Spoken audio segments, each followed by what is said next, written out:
দ্বিতীয় হুগলি সেতু হওয়ার পরে মৌরিগ্রামের গুরুত্ব বেড়ে গেলেও আমার চারকাঠার নিরালা বাসের শান্তি কিন্তু বিঘ্নিত হয়নি।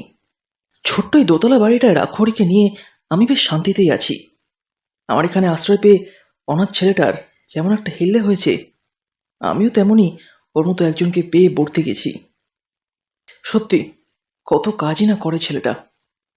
ভোরে উঠতে আমাকে কফি খাওয়ায়, তারপর ঘরদোর পরিষ্কার করে, চা জলখাবার দেয়। দুজনের জন্য দুটো ডিম সেদ্ধ আর মাখন টোস্ট চটপট করে ফেলেও। বেলা 10টার মধ্যে রান্নাবান্নাও শেষ। ছোটের দিন অনেক কিছুই করে, খুব বিশ্বাসী ছেলে। লেখাপড়া তো অমনোযোগী নয়, গল্পের বই পেলে তো ছাড়েই না। সবচেয়ে বেশি নজর দেয় আমার শরীরের দিকে। এক এক সময় মনে হয় ছেলেটি কি গত জন্মে আমার বউ ছিল।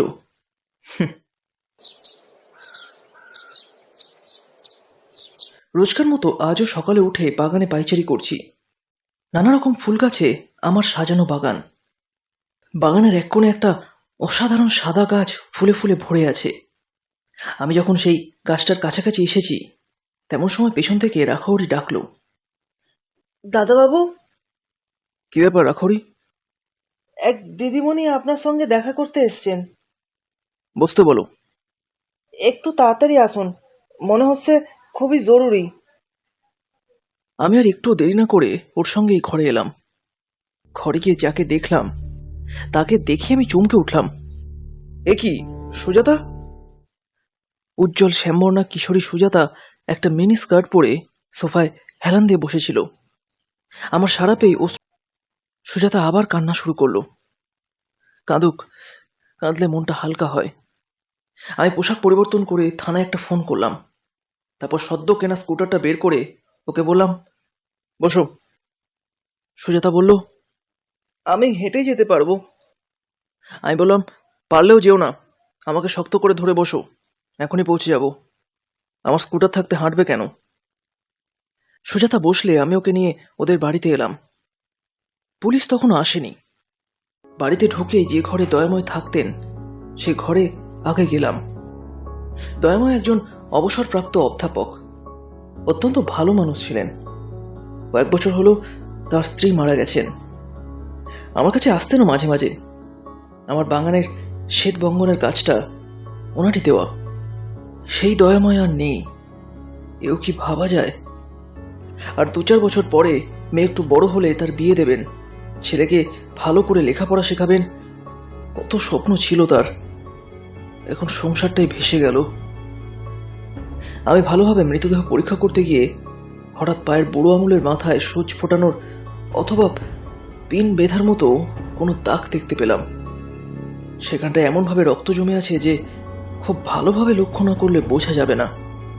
যে ডাক্তারবাবু এখানে এসেছিলেন তিনি খুবই অভিজ্ঞ বলতে হবে, নাহলে অন্য কেউ হলে হয়তো হার্ট অ্যাটাক বলেই ডেথ সার্টিফিকেট দিয়ে দিতেন। আমি সুজাতাকে বললাম, তোমরা কোন ঘরে শোও? সুজাতা ওদের ঘর দেখিয়ে দিল। সেই ঘরে মা শুতেন। যে ঘরে মা শুতেন সেই ঘরে সুজাতা ও বাবুয়া শোয়। পাশের ঘরে দয়াময়। শোয়ার সময় 2 ঘরের দরজাই খোলা থাকে, বন্ধ থাকে শুধু বাইরের দরজাটা। আততায়ী তাহলে কোন পথে এসছিল? আমি সুজাতাকে বললাম, 2 ঘরের দরজা খোলা থাকলেও বাইরের দরজা বন্ধ ছিল তো? সুজাতা বলল, হ্যাঁ, আমি নিজে হাতে বন্ধ করেছিলাম। তাহলে? আমি এবার ঘরের মেঝে আততায়ীর পায়ের ছাপ লক্ষ্য করতে লাগলাম, কিন্তু না, সেসবের কোনো বালাই নেই। তবে অদ্ভুত রকমের একটা চ্যাপ্টা দাগ ঘরময় ঘুরে বেরিয়েছে। সেটা জানলার কাছে, ঘরের মেঝে, সর্বত্র বিচরণ করেছে। এমনকি সুজাতার ঘরেও ঢুকেছিল সেটা। সেটা না জুতোর দাগ, না পায়ের। একটু পরেই নতুন ইন্সপেক্টর পুলিশ নিয়ে ভেতরে ঢোকে সবকিছু লিখে টিখে মৃতদেহ মর্গে পাঠালেন। আমি পুলিশকে তাদের কাজ করতে দিয়ে ডাক্তারবাবুর কাছে গেলাম। ডাক্তারবাবুর নাম অনাদি সামন্ত, বয়সে তরুণ। উনি তখন কয়েকজন রোগীকে যত্ন করে দেখছিলেন। আমি গিয়ে পরিচয় দিয়ে দয়াময়ের নাম করতেই উনি বললেন, ওই ভদ্রলোকের ডেথ সার্টিফিকেট আমার পক্ষে দেওয়া সম্ভব নয়। ভদ্রলোককে বেশ ঠান্ডা মাথায় এবং পরিকল্পিতভাবে খুন করা হয়েছে। আমি বললাম, আমি আপনার কাছে ডেথ সার্টিফিকেট চাইতে আসিনি, এসছি অন্য ব্যাপারে। আপনি ওটাকে খুন বলছেন কেন? তিনি বললেন, ওনার পায়ের কাজটা একটু লক্ষ্য করবেন, তাহলে বুঝতে পারবেন আমার অনুমানটা ঠিক কিনা। বললাম, তাহলে আপনি বলতে চান কোনো ছুঁচ অথবা আলপিনের মুখে মারাত্মক বিষ প্রয়োগে খুন করা হয়েছে। স্ট্রেঞ্জ। আমি নীরবে সেখান থেকে আবার চলে এলাম সুজাতাদের বাড়িতে। কি চতুর খুনি! আমি এঘর ওঘর সে ঘরে ঘুরে সেই দাগগুলো লক্ষ্য করে ঘোরাফেরা করতে লাগলাম। মেঝে অল্প ধুলো না থাকলে এই দাগগুলো বোঝা যেত না। হঠাৎ দাগ ধরে যেতে যেতে সুজাতার ঘরে এসে বুকশেলফের কাছে গিয়ে এমনি একটা জিনিস পেলাম বুকশেলফের মধ্যেই, যা দেখে বিস্ময়ের অন্ত রইল না। জিনিসটা আমি একটা পলিব্যাগে মুড়ে যত্ন করে পকেটে পুরলাম। তারপর বিদায় নিয়ে সোজা চলে এলাম নিজের বাসায়। কোনো বুদ্ধিতেই এর ব্যাখ্যা পেলাম না। এই জিনিস সুজাতার ঘরে কি করে আসে? 14 বছরের একটা মেয়ে এত বড় একটা ঝুঁকি কি করে নিতে পারে?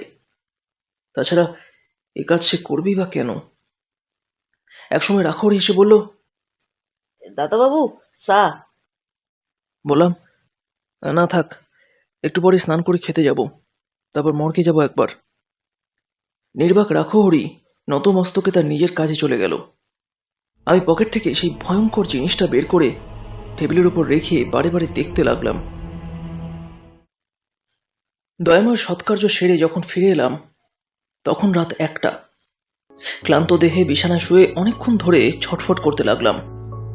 সুজাতার শুভ্র সুন্দর পবিত্র মুখখানি চোখের সামনে বারবার ভেসে উঠতে লাগলো। পোস্টমর্টেম রিপোর্টে যা পাওয়া গেছে তার সঙ্গে সুজাতার ঘরে পাওয়া জিনিসটার একটুও পার্থক্য নেই। কিন্তু এই জিনিস সুজাতার ঘরে এলো কি করে? আমি অনেকক্ষণ ধরে এই ব্যাপারে চিন্তা করতে করতে ঘুমিয়ে পড়লাম। এক সময় ঘুম ভাঙলো রাখোয়ারির ডাকে। দাদাবাবু, দাদাবাবু! আমি চমকে উঠে বললাম, কি হলো রে? বাগানে একটা লাশ। লাশ? এক অজানা আশঙ্কায় বুকের ভেতরটা কেঁপে উঠল। আমার এখানে লাশ আসবে কি করে? কার লাশ? দয়ামর খুনির সঙ্গে কি হত্যাকাণ্ডের কোনো যোগসূত্র আছে? না হলে আততায়ী লাশটিকে আমার বাগানে বা রেখে যাবে কেন? যেহেতু আমি হত্যাকাণ্ডের একজন তদন্তকারী গোয়েন্দা, তাই আমাকে ভয় দেখানোর জন্য এই কাজটা করা হয়েছে নিশ্চয়ই। আমি কোনো রকমে চোখ মুখে একটু জল দিয়ে ছুটে গেলাম বাগানে। এক জায়গায় একটা রক্তকরবীর গাছ ছিল, সেই গাছের নিচেই পড়েছিল লাশটা। সকালে সোনার রোদ এসে তার ফ্যাকাশে মুখে লুটিয়ে পড়েছে। এরও কোথাও কোনো ক্ষতচিহ্ন নেই, শুধু কপালের উপর পিন বেঁধা ছোট্ট এক টুকরো কাগজে লেখা আছে, এবার তোমার পালা। আমি চিরকুটটা পকেটে রেখে যুবকের মুখের দিকে একদৃষ্টে কিছুক্ষণ চেয়ে থেকে ঘরে এসে ফোন করলাম। হ্যালো, পুলিশ স্টেশন, অম্বর চ্যাটার্জি স্পিকিং। ওদিক থেকে উত্তর আসতে বললাম, এবার আমার পালা। তার মানে যিনি আমাদের দয়াময় ডেথ সার্টিফিকেট না দিয়ে মৃতদেহ মর্গে পাঠিয়েছিলেন, তিনি এখন আমার বাগানে প্রাণহীন দেহে ঘুমোচ্ছেন। তাকে একটু কষ্ট করে মর্গে নিয়ে যান। আমরা এক্ষুনি আসছি। আমি কোনো কথা না বলে রিসিভারটা নামিয়ে রাখলাম। একটু পরেই পুলিশ এলো। তদন্ত হলো। বাগানে ঘাসের গালিচায় আততায়ীর চরণ চিহ্ন দেখা গেল না। নতুন ইন্সপেক্টর বলেন, গেটে তো তালা দেওয়া, লাশ এখানে বই আনলো কি করে?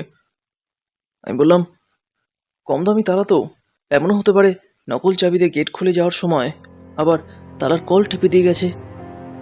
ইন্সপেক্টর বললেন, হতে যে পারে না তা নয়, তবে মিস্টার চ্যাটার্জি, আপনি যতই বলুন দয়াময়ের হত্যাকারীর ব্যাপারে আমরা কিন্তু মেয়েটাকে সন্দেহ করছি।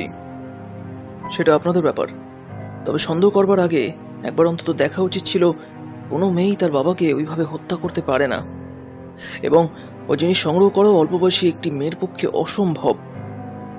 অফিসার বললেন, মোটেই অসম্ভব নয়। মনে করুন না, এর ভেতরে আমার কি আপনার মাথায় যদি কাজ করে, তাহলে কি সত্যি অসম্ভব? ওর কথার উত্তর কি দেব ভেবে না পেয়ে আমি চুপ করে বসে রইলাম। উনি আবার বললেন, বন্ধ ঘরের মধ্যে দয়াময়ের খুন নিশ্চয় ভূতে করেনি। বললাম, অদ্ভুত কিছুতে করেছে, না হলে ঘরের ভেতর ওই সব দাগ আসে কোত্থেকে? দয়াময়ের খুনের ব্যাপারে যদি মেয়ে সন্দেহভাজন হয়, তাহলে এখানকার খুনের ব্যাপারে না হয় আমাকেই সন্দেহ করুন। ইন্সপেক্টর বললেন, চ্যাটার্জি বাবু, এ ব্যাপারে আপনিও কিন্তু সন্দেহমুক্ত নন। আপনার এখানে আসবো বলেই সবাই তৈরি হয়েছি, ঠিক তখনই এমন একটা ফোন এলো যা শুনলে আপনিও চমকে উঠবেন। জিজ্ঞেস করলাম, কিরকম শুনি? আপনি নাকি সুজাতাকে বাঁচাবার জন্য পুলিশ আসবার আগেই বাড়িতে ঢুকে অনেক প্রমাণ লোপ করেছেন, আর সামন্ত ডাক্তারকে শাসিয়েছিলেন দয়াময়বাবুর ডেথ সার্টিফিকেট না দিলে তাকে আপনি খুন করবেন বলে। যেহেতু সামন্ত ডাক্তার আপনার কথা শুনেননি, তাই আপনি ওনাকে খুন করে আপনার বাগানে ফেলে রেখেছেন, এবং যেহেতু আপনি নিজেই একজন তদন্তকারী গোয়েন্দা, তাই সন্দেহমুক্ত হওয়ার জন্য পুলিশকে ফোন করে ডাকিয়ে এনেছেন এইখানে। রাগে লাল হয়ে উঠল আমার মুখ। ঘটনা যা তাতে এরকমই মনে হয়। ইন্সপেক্টরও নতুন, তাই আমাকেই সন্দেহ করেছেন। বললাম, ঠিক আছে, আপনি আপনার ফর্মে কাজ করে যান, আমিও আমার কাজ করে যাব। এখন চলুন একটু চাটা খেয়ে ফিল্ডে নামা যাক। সবাই ভেতরে এলে রাখহরিকে চা করতে বলে আমার উকিল বন্ধু বর্ণেন্দুকে একটা ফোন করলাম। বর্ণেন্দু ফোন ধরে বললাম, ভাই, কোনো দুষ্ট চক্র আমাকে ব্ল্যাকমেল করতে চাইছে। এখানকার নতুন ইন্সপেক্টরও আমার সহযোগীর পরিকল্পনা। সেটা আপনি পুলিশকে জানাননি কেন? আমার কাজের সুবিধার জন্য। ইন্সপেক্টর বললেন, কাজটা ভালো করেনি চ্যাটার্জি বাবু, এটা আমরাই নিয়ে যাচ্ছি। চা পর্ব শেষ করে ইন্সপেক্টর তার লোকজন নিয়ে চলে গেলেন। আমি রাগে উত্তেজনায় কাঁপতে লাগলাম। একটু পরেই বর্ণেন্দু এলে তাকে সব কথা খুলে বললাম। সব শুনে বর্ণেন্দু বলল, মনে রাখিস ভাই, তুই সরকারি গোয়েন্দা নয়, কিন্তু একজন প্রাইভেট গোয়েন্দা। তোকে এরা নানাভাবে ফাঁসাতে পারে। যাই হোক, আমি ওপর মহলে যোগাযোগ করছি তোর ব্যাপারে। তুই শুধু জেনে রাখ, এই ইন্সপেক্টর তোর কিচ্ছুই করতে পারবে না। বর্ণেন্দু চলে গেলে আমি সামান্য একটু জলযোগ সেরে সোজা চলে গেলাম ডাক্তার সামন্তর ওখানে। সেখানে তখন লোকজনের ভিড়, কান্নাকাটি। ওনার ডিসপেন্সারিতে যে লোকটি থাকে তাকে আড়ালে ডেকে এনে একটু জিজ্ঞাসাবাদ করতে সে বলল, হ্যাঁ, সামন্ত তাকে ডেথ সার্টিফিকেট লিখে না দিলে খুন করা হবে এরকম একটা হুমকি ফোন মারফত দেয়া হয়েছিল, কিন্তু উনি রাজি হননি তাতে, আর তারপরই এই পরিণাম। জিজ্ঞেস করলাম, কাল কখন থেকে উনি বাড়ি ছিলেন না? রাত 9টার পর একটি ছেলে ওনার কাছে এসে ওনাকে নিয়ে যাবে বলে, সেই যে গেলেন আর ফিরলেন না। ছেলেটিকে চেনেন আপনি? দেখলে চিনতে পারবো, বাজারে অনেকবার দেখেছি ওকে, নাম তো জানি না, তবে এলাকারই ছেলে। আমি সঙ্গে সঙ্গে তাকে আমার স্কুটারে চাপিয়ে বড় রাস্তায় নিয়ে এলাম। তারপর বাজারের কাছাকাছি আসতে সে বলল, ওই তো ওই ছেলেটা। ছেলেটি তখন ওনাকে দেখি দৌড়। আমি ছুটে গিয়ে তাকে ধরলাম। ততক্ষণে আরো অনেকজন লোক জড়ো হয়ে গেছে। আমি ইশারায় সকলকে চলে যেতে বলে ছেলেটিকে একান্তে এনে বললাম, কাল ডাক্তারবাবুকে তুই কোথায় নিয়ে গেছিলি? কার অসুখ করেছিল? ছেলেটি ভয়ে ভয়ে বলল, এই কারণ না। তাহলে কেন ডেকেছিলি? আমাকে ডালিমদা পাঠিয়েছিল, এর বেশি আমি কিছুই জানি না। তুই জানিস ডাক্তারবাবুর কি হয়েছে? জানি, আমাকে ছেড়ে দিন, আপনার দুটি পায়ে পড়ি। ডালিমদা কোথায় থাকে? ছেলেটি চুপ করে রইল। আমি ধমক দিয়ে বললাম, বল কোথায় থাকে। চলুন, বাড়িটা আমি দূর থেকে দেখিয়ে দিচ্ছি। আমি বাড়ি দেখে সুজাতার ওখানে গেলাম। আমাকে দেখে সুজাতা বলল, কাল থেকে পুলিশ আমাকে জ্বালিয়ে মারছে অম্বরদা, মাঝে মাঝে আসছে আর এমন ধমকাচ্ছে। চিনি, এই ব্যাপারে ওর কোনো হাত আছে নাকি? তোমাকে যা জিজ্ঞেস করছি তার উত্তর দাও। সুজাতা বলল, মারফতেই জেনেছে ডালিম। তারপর জিজ্ঞেস করলাম আমি। সে বলল, তারপর একদিন আমি বন্ধুদের সঙ্গে কথা বলতে বলতে স্কুল থেকে ফিরছি। ডালিম হঠাৎ খুব জোরে স্কুটার চালিয়ে আমাকে ধাক্কা দিয়ে ফেলে দেয়। ভাগ্য ভালো আমার হাত পা ভাঙেনি, পড়ে গিয়ে একটু চোট পেয়েছিলাম শুধু। পরদিন বাবা ওদের বাড়ি গিয়ে ওর বাবাকে অভিযোগ করলে আমার বাবাকে উনি দারুণ অপমান করে তাড়িয়ে দেন। বলেন জলে বাস করে কুমিরের সঙ্গে বিবাদ করতে না। আমি বললাম, তোমার বাবা থানায় গেলেন না কেন? বাবা হয়তো বেশি ঝামেলা চাননি। আর থানার কথা বলছেন তো, ডালিমের বাবা কে জানেন? কে শুনি? সুজাতার মুখে নামটা শুনে আমার মাথাটা গরম হয়ে উঠল। বললাম, বুঝেছি, সেই জন্য ইন্সপেক্টরের এত দেমাক। পেছনে তাহলে ঘুঘু আছে। ঠিক আছে, ঘুঘু দেখেছে কিন্তু ফাঁদ দেখেনি। এবার বাড়ি এসে খাওয়া দাওয়া করে সামান্য একটু বিশ্রাম করেই আবার গেলাম গোয়েন্দাগিরি করতে। ডালিমের বাড়ির পাশ দিয়ে দু একবার যাতায়াত করে একটা দোকানে বসে ওর সম্পর্কে খোঁজ খবর নিলাম। দোকানদার বলল, অত্যন্ত মন্দ চরিত্রের ছেলে এই ডালিম, বাপ দুষ্টচক্রের লোক, তার উপর অন্য ক্ষমতাও রাখেন। কাজেই ছেলের উচ্ছন্নে যাওয়ার পথ একেবারে পরিষ্কার। এখন ওর আর এক বাজে সঙ্গী নেলোকে নিয়ে একটা গ্রিল তৈরির দোকান করেছে নাকি ও। তাও লোকের কাছ থেকে টাকা অ্যাডভান্স নেয়, জিনিস ডেলিভারি দেয় না ঠিক মতো, এনে রোজই ঝামেলা লেগে থাকে। তারপর বলল, ওই দেখুন নেলো আসছে, ওর দুটো পায়েরই আঙুল নেই, খুঁড়িয়ে খুঁড়িয়ে হাঁটে। আর আর কিছুই শুনবার দরকার নেই আমার। গ্রিলের দোকান থেকে শরীরে বিদ্যুৎ প্রবাহ শুরু হয়ে গেছে। দয়াময়ের ঘরগুলো সব জানলাতেই তো গ্রিল দেওয়া, অথচ একবারও সেগুলো পরীক্ষা করবার কথা মনেই হয়নি। আমি আরেক মুহূর্ত দেরি না করে সুজাতাদের বাড়িতে এলাম। যা ভেবেছি ঠিক তাই, শিয়রের জানলার গ্রিলটা নড়বড় করছে। আততাই এই পথেই এসছিল, আর যাওয়ার সময় চোখে ধোঁয়া দেবে বলে গ্রিল আবার ফিট করে একটা দুটো স্ক্রু আলগাভাবে লাগিয়ে দিয়ে পালিয়েছে। সফলতার আনন্দে আমি তখন দারুণ উত্তেজিত হয়েছি।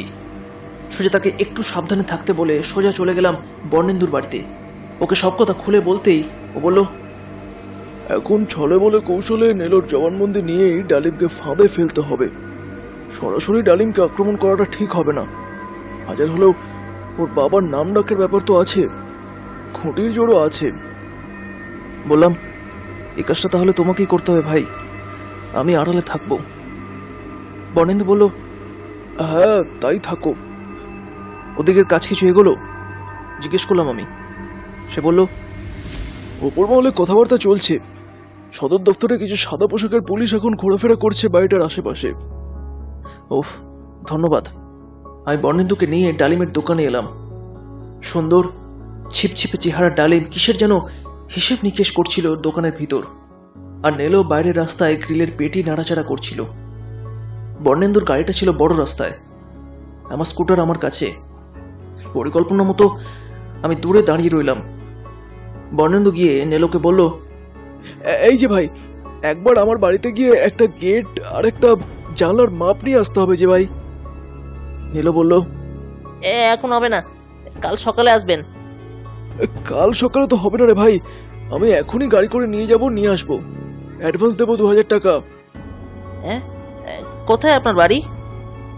বেশি দূর নয়, ওই যে নতুন কোয়ার্টার্সগুলো হচ্ছে ওর পাশেই। ডালিম ভেতর থেকে বলল, যা নিয়ে আয় চট করে। বর্ণেন্দু নেলোকে নিয়ে চলে যাওয়ার পর আমি ইচ্ছে করে ডালিমকে দেখা দেবো বলে ওর দোকানের সামনে স্কুটার থামালাম। তারপর আর চোখে ওর দিকে একবার তাকিয়ে চলে এলাম আবার। ডালিমের মুখ তখন শুকিয়ে এতটুকু। বর্ণেন্দুর গাড়িটা একসময় দয়াময়ের বাড়ির সামনে এসে থামলো। ওদের অনুসরণ করে আমিও তখন এসে গেছি। গাড়ি থেকে নেমে বাড়ির দিকে তাকাতেই আঁতকে উঠল নেলো। তারপর বিকট একটা চিৎকার করে শুরু করলো প্রাণপণে ছোটা। কিন্তু যাবে কোথায় বাছাধন? সাদা পোশাক পরা পুলিশরা ধরে ফেলল তাকে। তারপর 2-4 ঘা দিতেই ও বাবা রে, ও মাগো! আমি ওর কাছে গিয়ে চুলের মুঠি ধরে বললাম, কিরে, আমায় চিনতে পারছিস? নেলো আমার পা দুটো জড়িয়ে ধরে বলল, খুব চিনি দাদা, কিন্তু আমার তো কোনো দোষ নেই। সবের মূলে ডালিম, ওই আমাকে দিয়ে এইসব কাজ করিয়েছে। আমার বাগানে সামন্তোল্লাস ফেলে দিয়েছিল কে? আমরা দুজনেই গেছিলাম।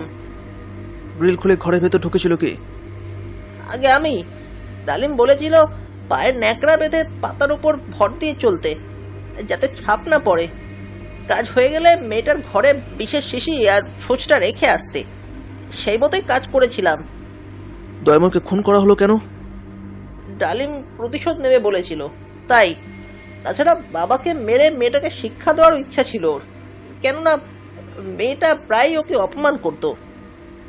এবং যেহেতু ডাক্তারবাবু সার্টিফিকেট দেননি, তাই তাকেও সরিয়ে দেওয়া হলো। তা নেলো বাবু, ডালিমের না হয় শাসালো বাবা আছে, কিন্তু তোমার কি হবে?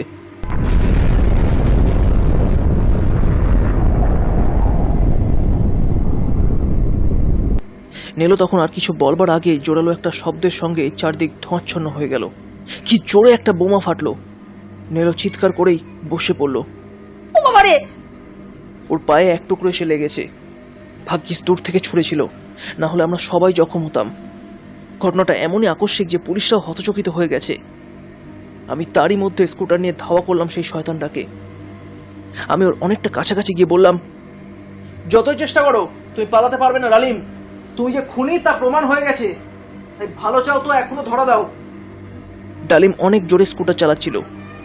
আমার কথা শুনতে পেল কিনা কে জানে। একবার শুধু ঘাড় বেঁকিয়ে আমাকে দেখি আরো স্পিড নিল। এবার সে নবনির্মিত দ্বিতীয় সেতুর পথ ধরল। আলোকমালায় সুসজ্জিত সন্ধ্যা রাতে সেতুর ওপর এক মারণ অভিযান।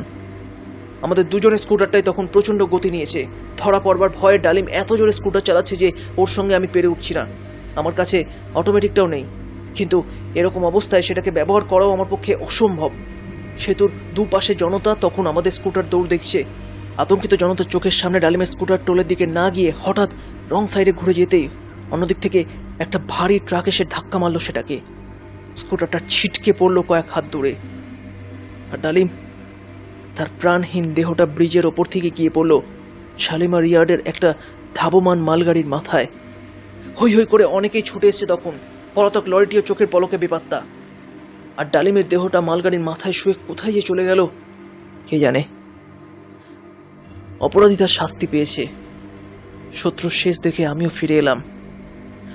আমি যখন ফিরে এলাম, নীলুর হাতে তখন হাত করা। চারদিকে ঠিক ঠিক করছে পুলিশ। সেই ইন্সপেক্টরও এসছেন। আমি ডালিমের ব্যাপারে বিবৃতি লিখে ওনার হাতে দিতেই তিনি বললেন, মিস্টার চ্যাটার্জি, আমি আপনাকে ভুল ভেবেছিলাম, আপনি আমাকে ক্ষমা করবেন। আমি হেসে বললাম, আরে কি আশ্চর্য, ক্ষমা করবার প্রশ্নই ওঠে না। আপনি আপনার কর্তব্য পালন করতে এসে যা করণীয় ঠিকই করেছেন। সে রাতে দয়াময়ের বডি পুলিশ পাহারায় রেখে সুজাতা ও বাবুয়াকে আমার বাসায় নিয়ে এলাম। পরে ওদের ব্যাপারে ঠান্ডা মাথায় চিন্তা করে কিছু একটা বার করা যাবে। এখন তোরা আশ্রয় থাক।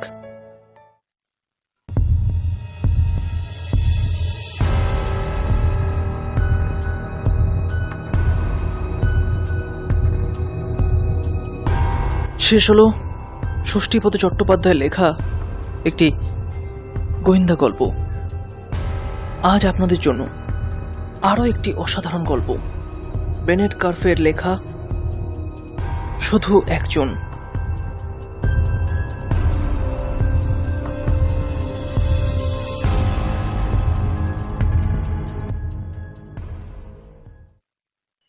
নিউ ইয়র্কের এক বুদ্ধিমতী সুন্দরী মেয়ে ক্যারোলিনায় তার দূর সম্পর্কের আত্মীয়ের বাড়িতে থাকার জন্য নিমন্ত্রণ পেল। মেয়েটির বয়স 20। আগে সে কোনোদিন ক্যারোলিনায় যায়নি, সুতরাং যাওয়ার সুযোগ পেয়ে মেয়েটি খুবই খুশি হলো। ক্যারোলিনায় আত্মীয়ের বিরাট খামার আর বাগিচা রয়েছে। যাওয়ার দিন গুনতে লাগলো মেয়েটি। বেশ কিছু পোশাক পরিচ্ছদ কিনে ফেলল সে। এইসব হাল ফ্যাশনের পোশাক দেখে দক্ষিণী ভাই বোনেরা, আত্মীয়রা, ছেলেমেয়েরা নিশ্চয়ই খুব অবাক হয়ে যাবে। তারপর যাওয়ার দিন এলো। মেয়েটি নির্দিষ্ট দিনে পৌঁছলো ক্যারোলিনায়। আত্মীয়ের বিরাট খামার আর বাগিচা দেখে সে অবাক হলো। চারপাশের দৃশ্য, ম্যানর হাউস, আত্মীয়দের ব্যবহার সবই সুন্দর, সবই নিখুঁত। আত্মীয়টি যে বেশ অর্থবান তা বুঝতে মেয়েটি একটু অসুবিধা হলো না। ম্যানর হাউসের পশ্চিম পাশের একখানা ঘর মেয়েটির থাকবার জন্য দেওয়া হলো। রাতের খাওয়া দাওয়া শেষ করে খুশি মনে সে চলল নিজের শোয়ার ঘরে। পূর্ণিমার রাত, পূর্ণচন্দ্রের আলোর বন্যায় সমস্ত ঘরখানা যেন প্লাবিত। বাইরে নুড়ি ফেলা পথ। পথটা গিয়েছে ম্যানর হাউসের ফটকের দিকে। পথের দুপাশে ফুলের বাগান। জ্যোৎস্নায় সবকিছু কেমন যেন এক অপার্থিব সৌন্দর্যে ভরে গেছে। মেয়েটির মনে হলো সে বুঝি আর এই পৃথিবীতে নেই। কোনো এক জাদু মন্ত্র বলে সে যেন চলে এসছে স্বপ্ন লোকের পরিদের দেশে পৃথিবী যে এত সুন্দর, এত মায়াময়, তা এতকাল মেয়েটির কল্পনারও বাইরে ছিল। ঘরে বিরাট খাটে সুন্দর বিছানা পাতা রয়েছে। খাটে উঠতে গিয়ে মেয়েটি চমকে উঠল।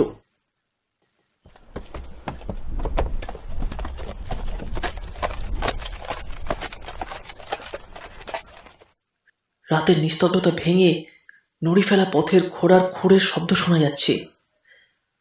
এত রাতে ম্যানার হাউসে আবার কে এলো? জানলার কাছে গেল মেয়েটি। একটা পুরনো কোচ ছুটে আসছে বাড়ির দিকে। গাড়িখানা টানছে 4টে মিশকালো ঘোড়া। ঝড়ের বেগে যেন গাড়িখানা উড়ে এলো, থামলো এসে মেয়েটির ঘরের জানলার সামনে। কোচ বাক্স থেকে এক লাফে নামলো কোচওয়ান। ওপরে জানলার দিকে তাকালো। একটা লম্বা অস্থিসার আঙুল তুলে ধরলো মেয়েটির দিকে। লোকটা দেখতে অতি কুৎসিত, অতি ভয়ঙ্কর। ওর মুখখানা ঘড়ির মতো সাদা। বাঙালে এক প্রান্ত থেকে আর এক প্রান্ত পর্যন্ত গভীর ক্ষতচিহ্ন। লম্বা নাকটা পাখির ঠোঁটের মতো বাঁকানো। শঙ্কা বিহবল মেয়েটির দিকে অস্থির আঙুল তুলে সে প্রেতায়িত কণ্ঠে গুনগুন করে বলল, আর মোটে একজনের জায়গা রয়েছে। দারুণ আতঙ্কে মেয়েটি জানলার কাছ থেকে পিছিয়ে এলো। ওর সমস্ত শরীর তখন থরথর করে কাঁপছে। ওর আচ্ছন্ন দৃষ্টির সামনে কোচ, ঘোড়াগুলো এবং বিভৎস দর্শন। কোচওয়ান মুহূর্তের মধ্যে বেমালুম অদৃশ্য হয়ে গেল। নুড়ি ফেলা পথটা পূর্ণচন্দ্রের জ্যোৎস্নাময় আলোয় প্লাবিত। পথটা আগের মতোই খালি। সে রাতে মেয়েটির ঘুম ভালো হলো না। সকালবেলায় সোনালি আলোয় ওর মনে হলো গত রাতে ও যা দেখেছে তা একটা দুঃস্বপ্ন ছাড়া আর কিচ্ছু না। একে নতুন জায়গা, তার উপর খাওয়া দাওয়া একটু বেশি হয়ে গিয়েছিল, তাই বোধহয় পেট গরম হয়ে এইসব স্বপ্ন দেখছে ও। এমনি করে এই ব্যাপারটাকে ব্যাখ্যা করতে চাইল মেয়েটি। এ সম্পর্কে বাড়ির কাউকে কিচ্ছু বলল না ও। কিন্তু আশ্চর্য, পরের রাতে একই ঘটনার পুনরাবৃত্তি ঘটল। সেই একই কোচ ঝড়ের গতিতে ছুটে এলো নুড়ি পথ ধরে। সেই একই কোচওয়ান নামলো কোচ বাক্স থেকে। মেয়েটির দিকে অস্থিচার আঙুল তুলে বিভৎস প্রেত কণ্ঠে সেই একই কথা বলল, আর মোটে একজনের জায়গা রয়েছে। পর মুহূর্তে গাড়ি, ঘোড়া, কোচওয়ান সবই অদৃশ্য হয়ে গেল।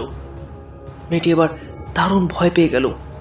না, এ তো দুঃস্বপ্ন নয়। বাড়ি ছেড়ে ওকে চলে যেতেই হবে। এ ভয়ঙ্কর দৃশ্য আর দেখতে পারবে না সে। সহ্য করতে পারবে না এই বিভীষিকা। যদি সম্ভব হতো মেয়েটি হয়তো সেই রাতেই ম্যানার হাউস ছেড়ে চলে যেত, কিন্তু এত রাতে তাও সম্ভব নয়। ঠিক করলো কাল ভোরেও চলে যাবে এই বাড়ি থেকে। কিন্তু ভোরের জন্য ও যেন আর অপেক্ষা করতে পারছিল না। সকাল হলো। বাড়ির কর্তার কর্ত্রীকে কোনো রকম একটা ছুতো দেখিয়ে ও ম্যানার হাউস থেকে বেরিয়ে পড়ল। বাড়ির কর্তাগিন্নি একটু মনক্ষুণ্ণ হলেন, কিন্তু ওর ইচ্ছায় বাধা দিলেন না। মেয়েটি সোজা ফিরে এলো নিউ ইয়র্কে।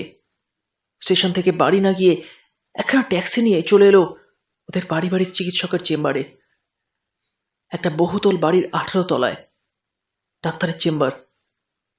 কাঁপা স্বরে মেয়েটি ডাক্তারকে তার অভিজ্ঞতার কাহিনীটি বলল। সহানুভূতির সঙ্গে ডাক্তার শুনলেন ওর কাহিনী। ডাক্তারকে সব কথা খুলে বলায় মেয়েটির উত্তেজিত স্নায়ুগুলো যেন শান্ত হলো। কাহিনী শেষ হলে বর্ষিয়ান চিকিৎসক একটু হেসে বললেন, তুমি একটা অদ্ভুত অলীক বিশ্বাসের শিকার হয়েছ। যা দেখেছ তাকে মনোবিজ্ঞানে অলীক প্রত্যক্ষণ বা হ্যালুসিনেশন বলা হয়। কোনো ভয় নেই, এখন বাড়ি যাও। 2-1 দিন বিশ্রাম নিলেই সব ঠিক হয়ে যাবে।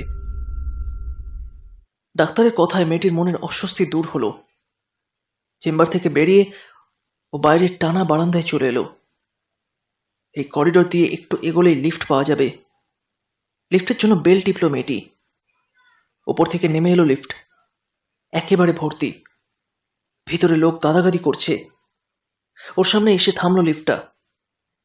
কোনো রকমে ভেতরে একটু জায়গা করে নেওয়ার জন্য মেয়েটি এগোলো। আর ঠিক সেই সময় ওর কানে ভেসে এলো একটা পরিচিত কণ্ঠস্বর,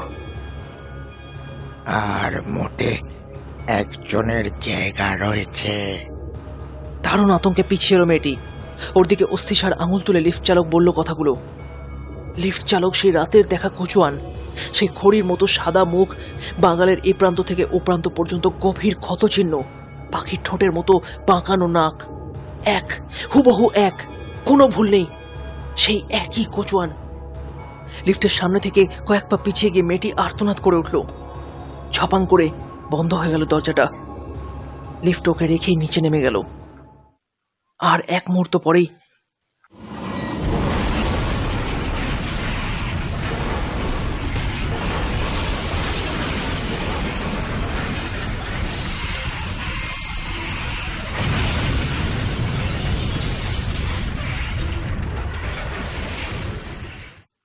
ছপ ছপাং ছপ, হুড়মুড় করে ভেঙে পড়া শব্দে সেই বহুতল বিরাট বাড়িটা যেন থরথর করে কেঁপে উঠল। তার ছিঁড়ে লিফটটা গিয়ে আছড়ে পড়ল 18 তলা নিচে। একটি আরোহীও আর বেঁচে রইল না। তাদের দেহ পরিণত হলো রক্তময় মাংসপিণ্ডে। মেয়েটি তখন বুঝতে পারল সেই বাণীটি তাকে মারার জন্য নয়, তাকে বাঁচাবার জন্য বলা হচ্ছিল। আজ সে মৃত্যুকে প্রত্যাখ্যান করেছে। তার মৃত্যুর জায়গায় মৃত্যু হয়েছে অন্যের, অজস্র লোকের, কিন্তু সে বেঁচে গেছে।